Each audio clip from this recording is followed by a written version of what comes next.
Seni grafis itu luas dan menarik banget. Seni ini menggabungkan teks dan gambar secara kreatif. Gabungan ini menyampaikan pesan secara visual. Seni grafis ada di mana-mana. Kita melihatnya di buku, majalah, poster, dan kemasan.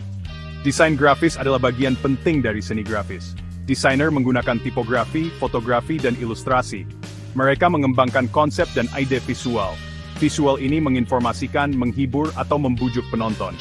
Sejarah seni grafis kaya dan beragam. Sejarahnya dimulai dari lukisan gua kuno dan hieroglif. Selama berabad-abad, tekniknya terus berkembang. Mesin cetak dan komputer telah merevolusi bidang ini. Saat ini, seni grafis terus berkembang. Teknologi dan platform digital baru terus bermunculan. Seni grafis tetap menjadi alat yang ampuh. Seni ini berkomunikasi, menginspirasi, dan membentuk dunia kita. Proses pembuatan seni grafis melibatkan beberapa tahap. Tahap-tahap ini memastikan hasil berkualitas tinggi. Tahap pertama adalah pracetak. Tahap ini meliputi desain, pengaturan huruf, dan pengeditan gambar. Tahap selanjutnya adalah fase cetak. Disinilah pencetakan berlangsung. Mesin cetak besar mentransfer tinta ke berbagai permukaan. Permukaan ini meliputi kertas, karton, atau plastik. Tahap terakhir adalah pasca cetak. Tahap ini melibatkan sentuhan akhir. Ini termasuk pemotongan, pelipatan, dan penjilidan. Pasca cetak memastikan produk akhir siap untuk didistribusikan. Setiap tahap proses produksi sangat penting. Semuanya bekerja sama dengan lancar. Ini memastikan produk akhir memenuhi spesifikasi klien. Industri grafis adalah sektor yang luas dan dinamis. Industri ini memainkan peran penting dalam ekonomi global. Industri ini mencakup berbagai macam bisnis. Ini termasuk perusahaan percetakan, penerbit, dan biro iklan. Fungsi utama industri grafis adalah komunikasi. Industri ini menyebarkan informasi, ide, dan pesan. Industri ini melakukannya melalui cara yang menarik dan memikat secara visual. Selain itu, industri grafis berkontribusi secara signifikan terhadap sektor lain. Industri ini mendukung industri pemasaran, pendidikan, dan hiburan. Kemasan, branding, dan periklanan sangat bergantung pada seni grafis. Industri grafis terus berkembang. Industri ini beradaptasi dengan kemajuan teknologi. Industri ini mengikuti tren baru dan permintaan konsumen. Ini memastikan relevansi dan pertumbuhannya yang berkelanjutan. Grafis adalah bagian integral dari kehidupan kita sehari-hari. Grafis mengelilingi kita, memengaruhi pilihan dan persepsi kita. Dari saat kita bangun tidur hingga kita tidur kembali, kita menemukan banyak sekali grafis. Bayangkan kemasan sereal sarapan Anda. Perhatikan logo di kaos favorit Anda. Ini semua adalah produk desain grafis. Grafis memiliki tujuan di luar estetika belaka. Grafis memberitahu kita. Grafis memandu kita melalui jalan-jalan dengan rambu dan simbol. Grafis memberikan instruksi melalui manual dan infografis. Grafis juga memiliki kekuatan untuk membangkitkan emosi. Iklan yang dirancang dengan baik dapat membujuk kita untuk membeli suatu produk. Gambar yang kuat dapat meningkatkan kesadaran tentang masalah sosial. Pengaruh grafis tidak dapat disangkal. Grafis membentuk pemahaman kita tentang dunia di sekitar kita. Grafis adalah alat yang ampuh untuk komunikasi, persuasi, dan inspirasi. Bagian 5, evolusi percetakan. Dari Gutenberg ke Pixel. Sejarah percetakan adalah bukti kecerdikan manusia. Percetakan telah mengalami transformasi yang luar biasa. Evolusi ini telah mendemokratisasi pengetahuan dan merevolusi komunikasi. Penemuan mesin cetak oleh Johannes Gutenberg pada abad ke-15 menandai titik balik. Mesin ini memungkinkan produksi buku secara massal.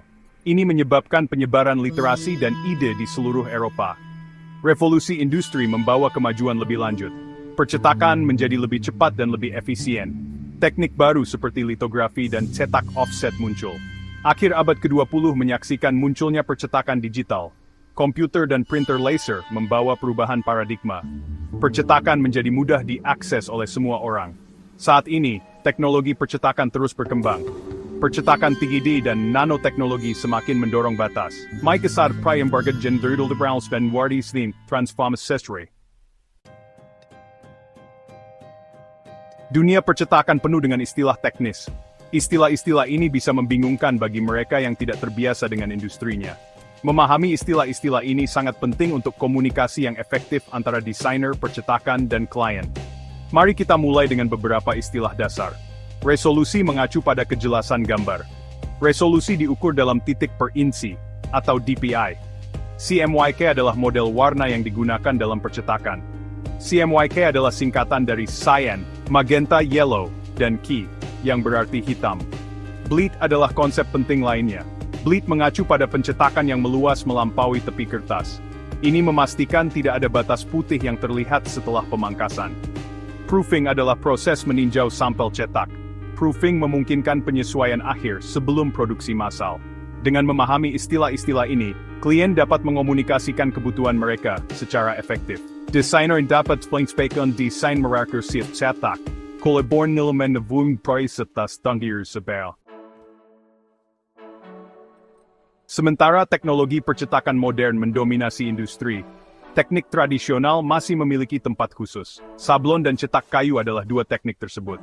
Teknik ini dihargai karena estetika dan keahliannya yang unik.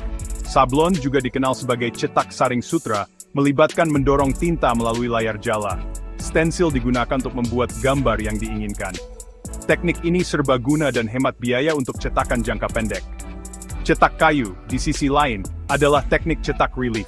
Gambar diukir menjadi balok kayu. Tinta dioleskan ke permukaan yang terangkat dan kemudian ditransfer ke kertas.